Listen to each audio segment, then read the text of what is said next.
A gente vai começar agora a nossa entrevista com um dos candidatos à presidência da OAB Pará. Eu vou conversar agora com o Sávio Barreto Lacerda Lima. Sávio Barreto. O Sávio é pai da Nina, casado com a Brenda, que não é a vice, né, a candidata a vice. Ele milita na advocacia há aproximadamente 20 anos, atua nas áreas constitucional, civil e consumidor, tem um escritório que leva o seu nome juntamente de associados e é oposição à atual gestão do Alberto Campos. Então, defende, portanto, o começo de uma nova gestão, de uma nova história para a OAB Pará. Estou certa, Sávio? Sim, Mari. A palavra oposição já nem me define perfeitamente. Eu te diria que esse grupo que foi se formando ao longo de mais de um ano de construção, ele passou a contar com muitas pessoas de dentro da atual gestão, muitos conselheiros da atual gestão, membros de comissão, inclusive um diretor. O que há de renovação no nosso grupo são os postos de cúpula. A nossa diretoria, o nosso Conselho Federal procurou estabelecer uma renovação total em relação à atual gestão, que é um grupo que ocupa esses lugares de cúpula há aproximadamente 12 anos.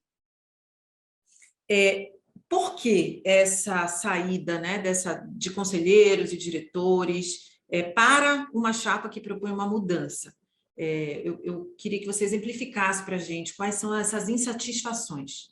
Essas pessoas que fazem parte da atual gestão e que resolveram nos acompanhar são pessoas que, justamente por conhecer o perfil da atual gestão, se decepcionaram com ela. São pessoas que atuam em determinadas comissões, mas não viram essas comissões terem uma atuação forte, apesar do seu interesse em colaborar com isso. Não viram um encaminhamento institucional necessário, um apoio institucional para que essas comissões elas pudessem desenvolver um trabalho emblemático naquele setor em que elas se propõem a trabalhar, né? Alguns conselheiros seccionais, por exemplo, nos procuraram queixando-se de que o atual conselho não tem uma pauta institucional forte, que acabaram se decepcionando com os caminhos que esse grupo atual conduziu ao OAB.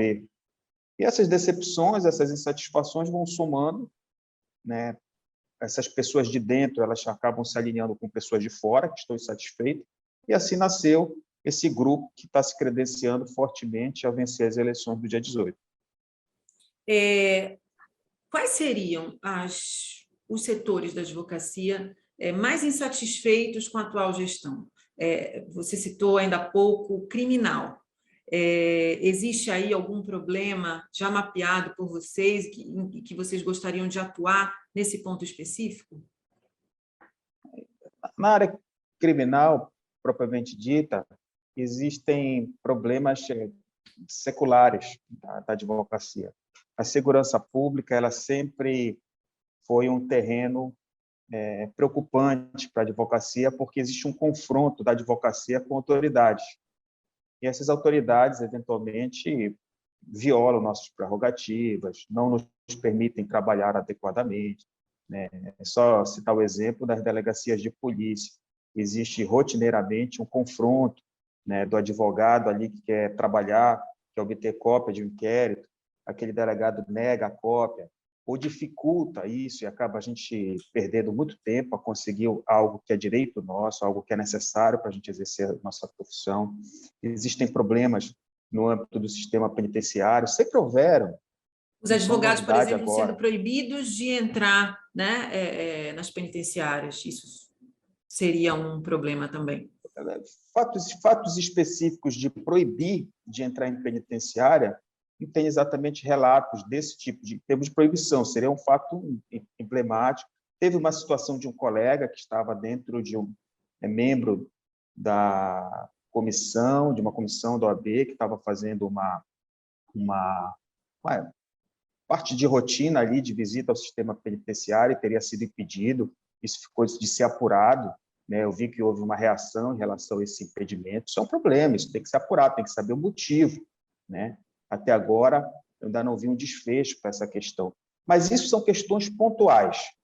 O que realmente impede a advocacia de trabalhar, por exemplo, é essa qualidade dos parlatórios. A OAB tem que lutar por isso. tem que chegar até o sistema penitenciário e pedir que sejam determinados parlatórios, que é aquele ambiente que o advogado conversa com o seu cliente, sejam melhorados, tenham condições dignas. Algumas melhoras foram implementadas em alguns lugares, em algumas carceragens, mas existe muito a se fazer também.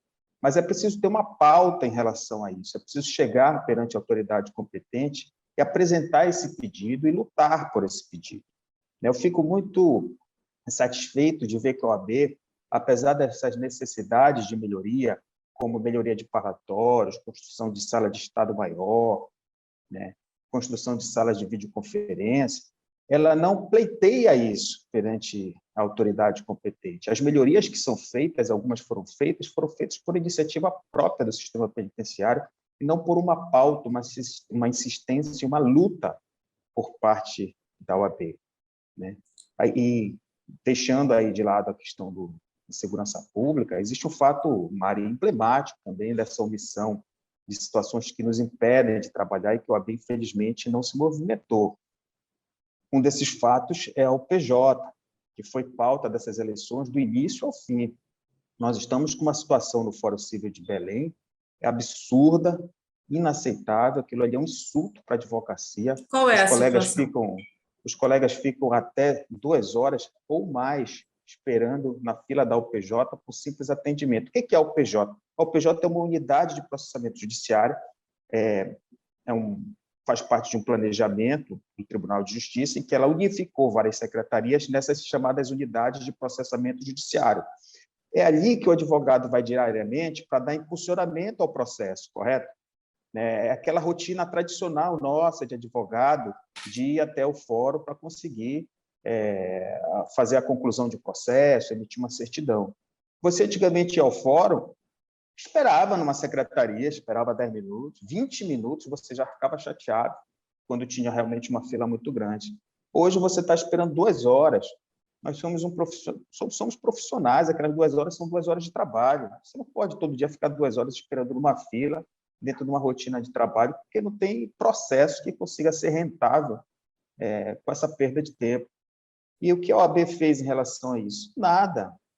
O máximo que se viu foram reuniões protocolares em que se bateu foto, mas não se apresentou um pedido, uma pauta, um prazo para se tomar alguma providência ou uma judicialização em relação a essa situação absurda. Quem tomou providência efetiva em relação a isso fui eu, individualmente. Em agosto, eu ingressei com um pedido de providências no CNJ contra as filas das UPJs, e esse pedido está atualmente concluído, aguardando decisão do CNJ.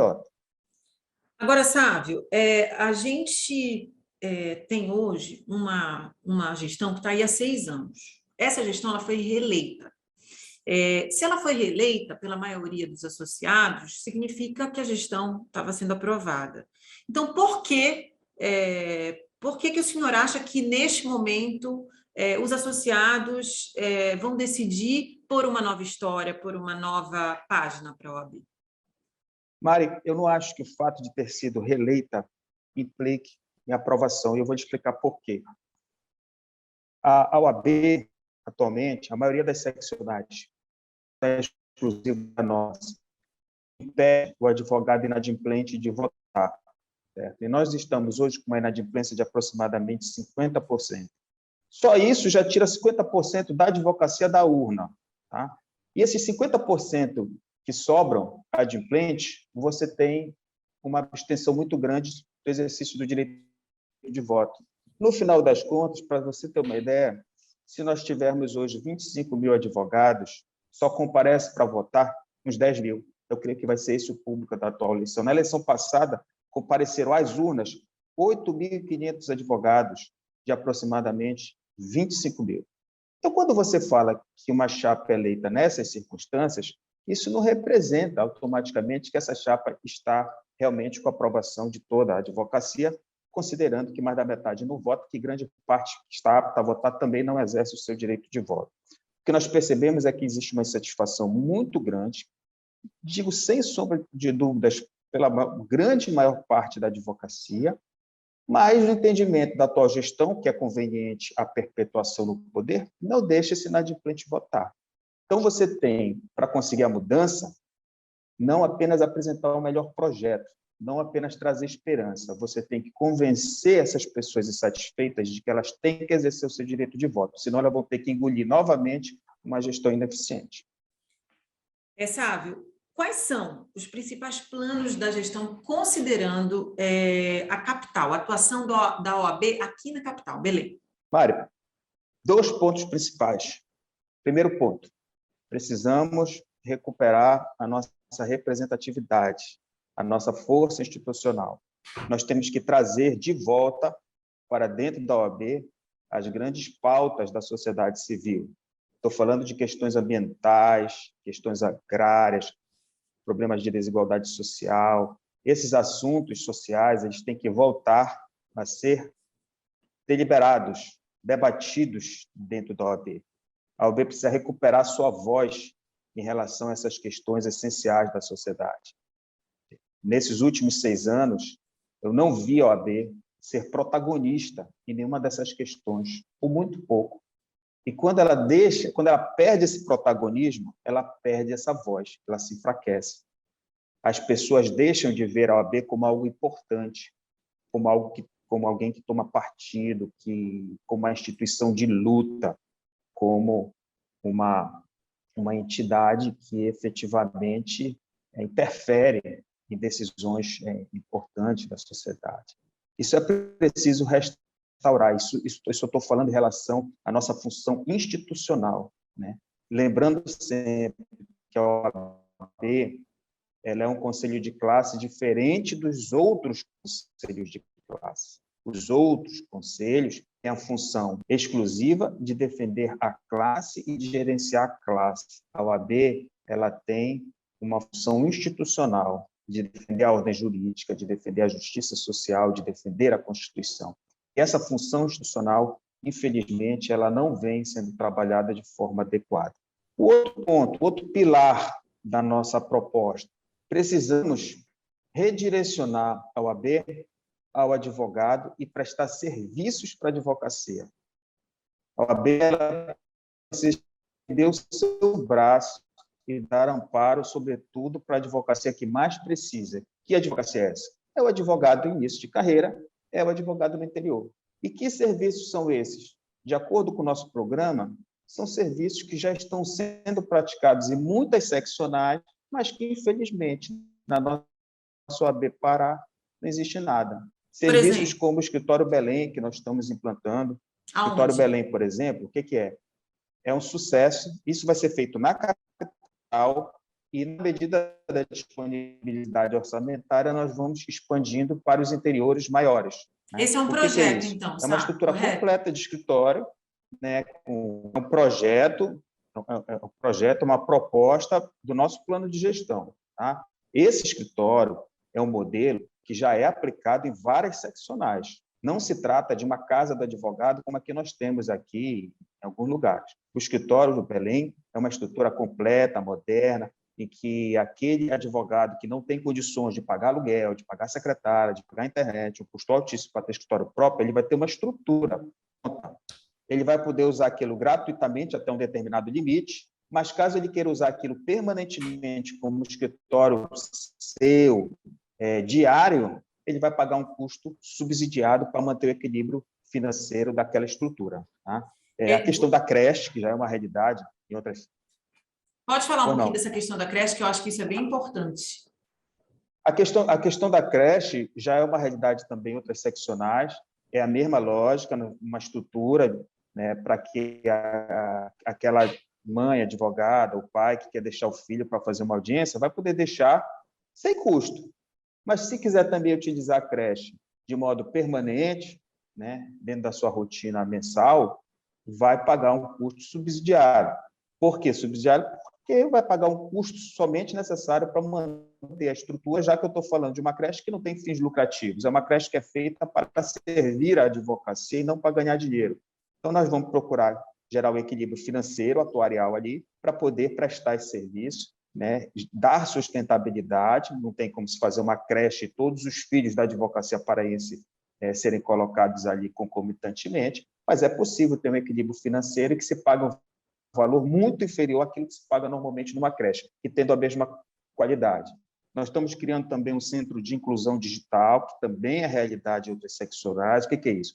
É uma estrutura em que você vai ter técnicos de informática para prestar auxílio aos advogados, inclusive e em especial ao advogado idoso, que tem muita dificuldade diante de toda essa modernização, né, na área jurídica, com PJE e com várias exigências de atualização de software para você utilizar esses sistemas. Sabe, o senhor trouxe uma questão para cá, que era a minha próxima pergunta, né? O Pará tem 26 subseções, né? O Pará é um estado enorme, então muitos problemas que a gente tem aqui na capital, no exercício da advocacia, imagina, no interior eles devem ser agravados, né? Se já é difícil chegar nesses lugares, o que dirá essa gestão chegar também, né? E aí, o senhor pontuou, por exemplo, a questão agrária, e aí eu quero fazer essa pergunta, assim, se a chapa de vocês, a advocacia em causa própria, se tem mapeado quais são os principais problemas do interior, do funcionamento da advocacia no interior do Estado. Eu vejo dois problemas principais que eu compreendi melhor a partir das minhas andanças no interior. Eu andei todo o interior do Estado, de ponta a ponta. Tá? Em cada reunião, um novo aprendizado. E pude detectar duas questões principais. Como nós estamos falando de Estado do Pará, que é esse Estado continental, existe uma distância muito grande de determinados grupos de advogados em relação à sua subseção. Em relação à capital, então, essa distância é colossal. Isso gera um problema de não pertencimento desses advogados à OAB. Então, são advogados que atuam em determinados municípios que não possuem subseção e que estão a 100, 200 quilômetros da subseção. E o distanciamento dele para a seccional do Estado, às vezes, chega a 800 quilômetros. E aí, quando você conversa com esses colegas, eles dizem assim, eu nem sei o que é OAB. É tão distante da minha realidade, para eu ter acesso à seccional, eu tenho que rodar aqui numa estrada de terra mais de 100 quilômetros, que tudo que acontece do exercício da minha profissão, a OAB está muito distante. E o que é que nós estamos propondo em relação a isso? Nós entendemos que a OAB Pará ela tem que ter uma política diferenciada de criação de subseções. Por quê? Se eu tenho 50 advogados atuando num determinado município que fica a 30 quilômetros de uma subseção e de outro município, eu não preciso, provavelmente, ali criar uma subseção, correto? Por quê? Porque existe uma proximidade geográfica. Agora, se eu tenho 30 advogados, né, que está numa distância de 100, 200 quilômetros da subseção, eu preciso criar ali uma subseção à parte, ainda que exista um número pequeno de advogados, por conta desse distanciamento geográfico. E o que eu percebo hoje na tua gestão é que ela não olha para esses advogados isolados, provavelmente, no meu entender, porque ali só tem 30 votos, só tem 30 eleitores. Então, você tem que olhar para o advogado interior não como eleitor, mas como advogado que está isolado numa comarca distante, ali lidando apenas, às vezes, com um único magistrado, tendo problemas com ele, mas sem ninguém para poder representá-lo quando você tem, por exemplo, uma violação de prerrogativas. E esse é o segundo ponto grave em relação à advocacia do interior, é que as violações de prerrogativas nesse âmbito, elas são muito mais intensas, sabe por quê? Porque aquele advogado ali, ele tá normalmente vinculado a apenas um juiz, apenas um delegado. Quando surge um abuso de autoridade, por exemplo, ou quando aquele magistrado viola a sua prerrogativa, como é que ele vai brigar contra esse juiz se só tem aquele juiz na comarca? Ele vai ter que se mudar da comarca e advogar em outro lugar, porque aquele juiz vai marcar ele, já em razão dessa divergência, e aí a OAB se faz necessária para comprar essa briga em nome do advogado e permitir que ele possa enfrentar essa briga sem inviabilizar o próprio exercício da profissão. Então, deixa eu só ver se eu entendi, sabe? A proposta de vocês é aumentar as subseções, aumentar as seccionais, é isso? Para que a OAB esteja mais presente nesses interiores, estou certo? ter uma política diferenciada, tá, de criação de subseções, sendo sensível a essa questão da distância geográfica, mas em relação à proposta para a advocacia do interior, nós temos alguns pontos importantes também, como o fortalecimento do Colégio de Presidente. Nós entendemos que essa gestão atual, ela criou um vínculo pessoal do presidente da seccional com o presidente das subseções. E qual é o problema que isso gera? Isso gera todos os problemas decorrentes de uma relação pessoal. Aqueles presidentes das subseções que estão alinhados eleitoralmente com o atual presidente recebem mais do que aqueles que têm algum tipo de divergência. Esse problema foi recorrente nas minhas andanças do interior, né? Todos aqueles presidentes com quem eu conversei, que, de algum modo, exerceram algum tipo de crítica em relação à atual gestão ou não estão em alinhamento político, foram preteridos durante o curso do seu mandato. Isso não pode ser admitido, a OAB não pode ser gerida de acordo com interesses pessoais ou eleitoreiros. Você tem que ter uma visão institucional. Se aquele presidente de subseção ele não me apoia, não interessa, eu sou presidente de todos os advogados que fazem parte daquela subseção, eu não posso prejudicá-los só porque eu tenho uma desavença política ou de crítica com aquele determinado presidente. Sávio, o senhor falou ainda há pouco da questão do jovem, né? Do jovem na advocacia e do jovem na OAB. Existiu agora a redução da cláusula de barreira. Então, antes o advogado ele era obrigado a já ter 5 anos, né, dentro da advocacia para poder participar das atividades dentro da ordem, e esse número caiu agora para 3 anos, me corrija se eu estiver errada. Quais são os projetos da tua chapa para este jovem que com 3 anos de atividade já pode ingressar nas atividades da OAB? Primeiro, como um advogado início de carreira, a partir de 3 anos, passou a ocupar espaço dentro do Conselho Seccional. Nós incluímos alguns advogados que estão dentro desse limite de 3 a 5 anos, como conselheiros seccionais, inclusive um deles titulares, né, do Conselho. É importante ter essa voz dentro do Conselho Seccional. Mais do que isso, nós estamos criando também, no nosso programa, o chamado Conselho da Jovem Advocacia. O que é que isso traz de diferente em relação à atual gestão? Na atual gestão, temos apenas a Comissão do Jovem Advogado, e ali eles discutem os seus assuntos, né, para poder, se o presidente quiser, pautar esse assunto no Conselho Seccional. O Conselho da Jovem Advocacia terá um formato diferente. Você vai ter um formato de conselho, com a nomeação daqueles conselheiros como espelho do Conselho Seccionais. Eles vão ter autonomia para incluir neste conselho a pauta que eles acharem conveniente, e uma vez deliberada uma determinada pauta e dado um determinado encaminhamento no Conselho da Jovem Advocacia, aquela questão, obrigatoriamente, se for do interesse do Conselho, será pautada no Conselho Seccional. Então, questões importantes, que às vezes geram alguma situação indigesta dentro da própria classe, que acabam não sendo pautadas para se evitar um determinado desgaste, isso não vai acontecer quando for do interesse da Jovem Advocacia, porque aquilo que eles deliberarem e quiserem um sim ou não do Conselho Seccional, eles vão ter que ter, porque eles vão ter um conselho e tudo que for deliberado ali vai ter que ser objeto de pauta do Conselho Seccional. A gente quer dar mais voz à Jovem Advocacia do que faz a atual gestão. Sávio, outra questão importantíssima é a paridade de gênero, né? Hoje é uma obrigação exigida pelo Conselho Federal, para que esse ano, obrigatoriamente, todas as chapas tivessem pelo menos 50% de mulheres advogadas, né? Então, a chapa de vocês tem uma mulher como vice, a chapa que pretende dar continuidade ao trabalho da atual gestão também tem uma mulher como vice. Aí eu te pergunto, isso é o suficiente para diminuir as desigualdades entre gêneros? Suficiente não, mas ajuda muito. O problema da desigualdade de gênero hoje é um problema cultural. Isso, a condição da mulher de não ocupar os mesmos espaços políticos do homem, isso é algo que vem de dezenas de anos, de séculos de história, em que a mulher sempre foi colocada nesse papel subserviente ao homem, e que, ao longo da história, ao longo dos últimos anos, foi conquistando seus espaços.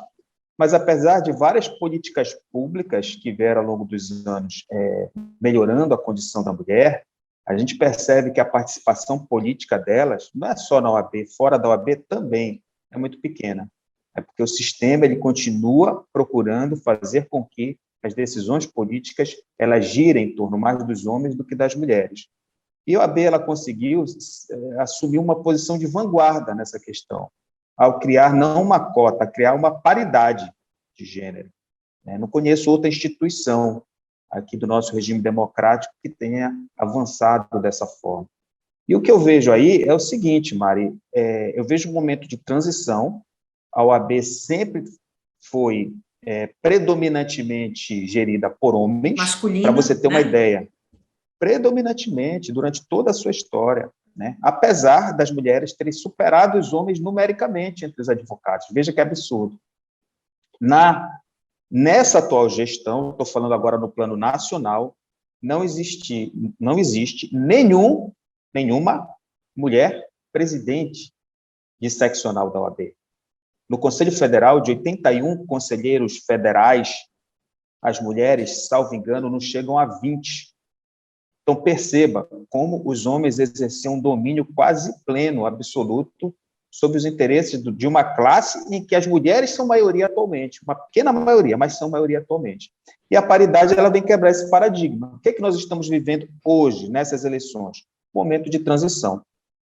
As mulheres elas passarão a participar mais da OAB, mais das seccionais, várias candidaturas de mulheres para a presidência de seccionais eclodiram esse ano, né?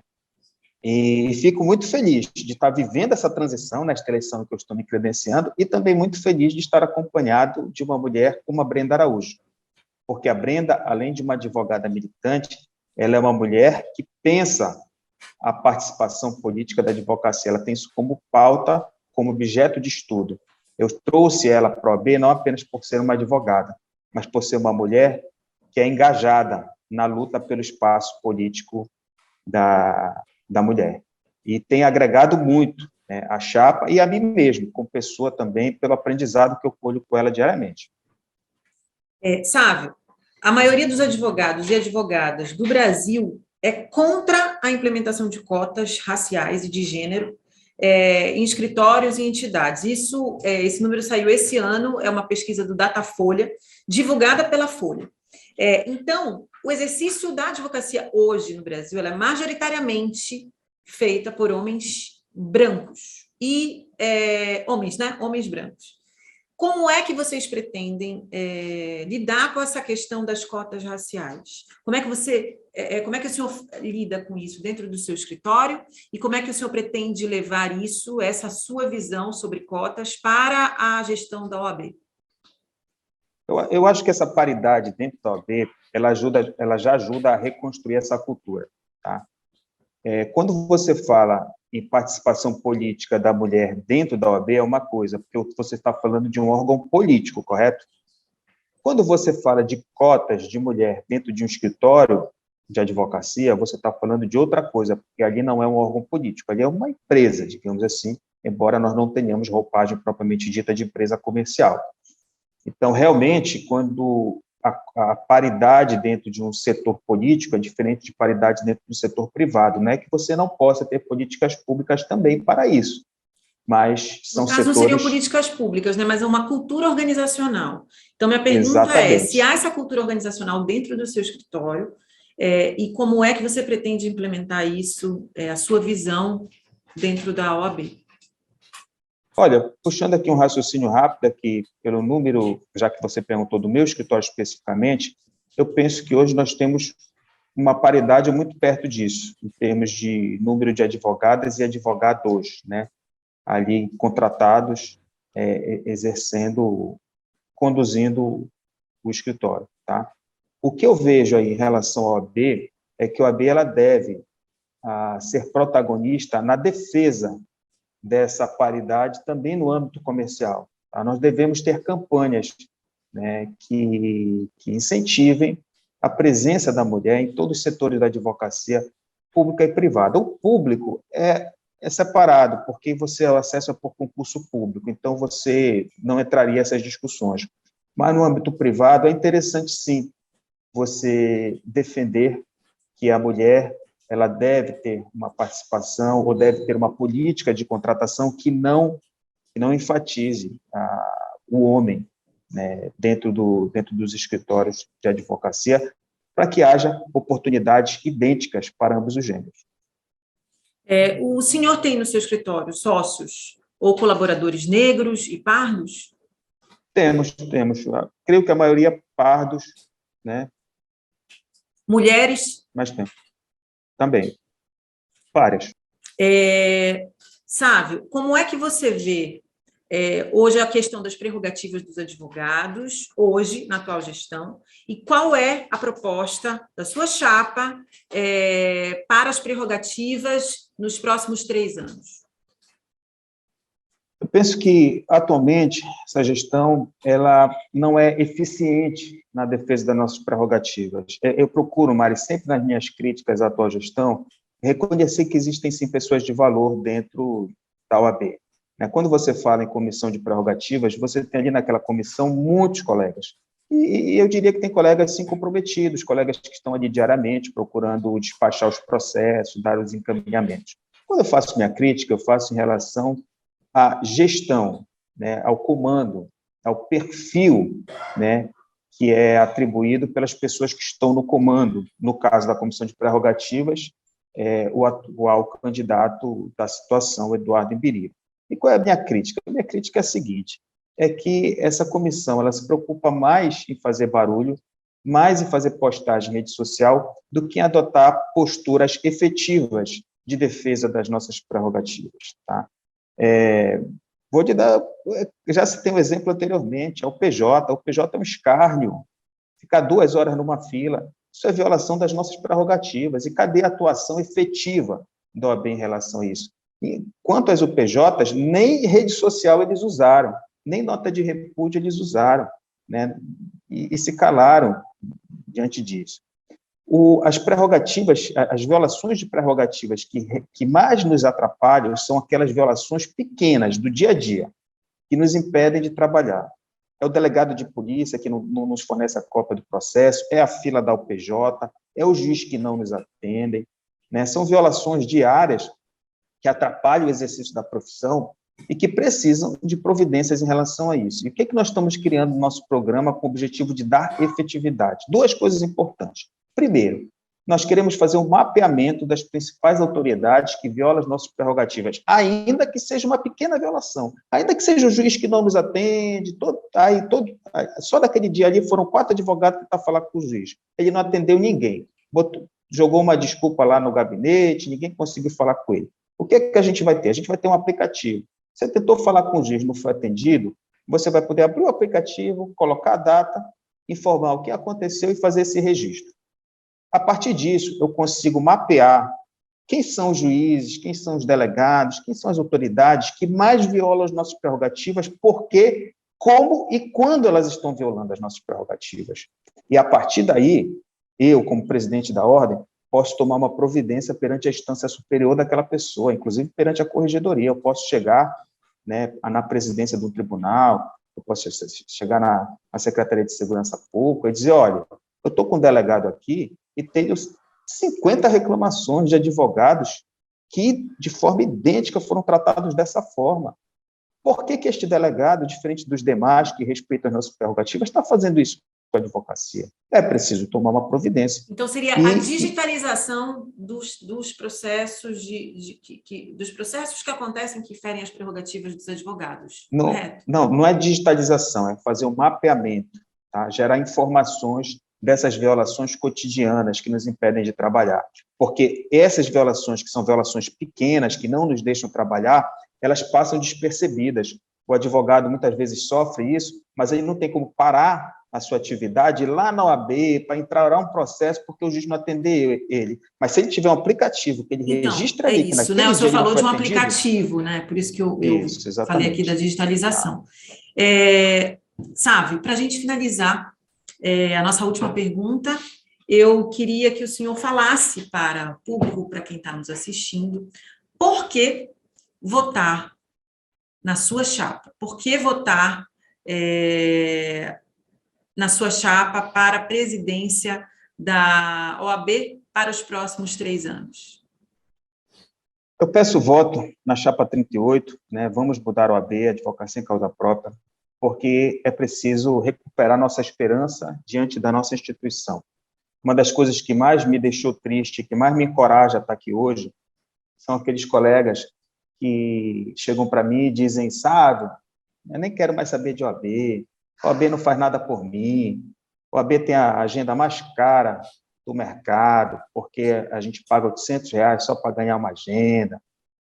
Esse ato de jogar a toalha de uma instituição tão importante não pode continuar assim.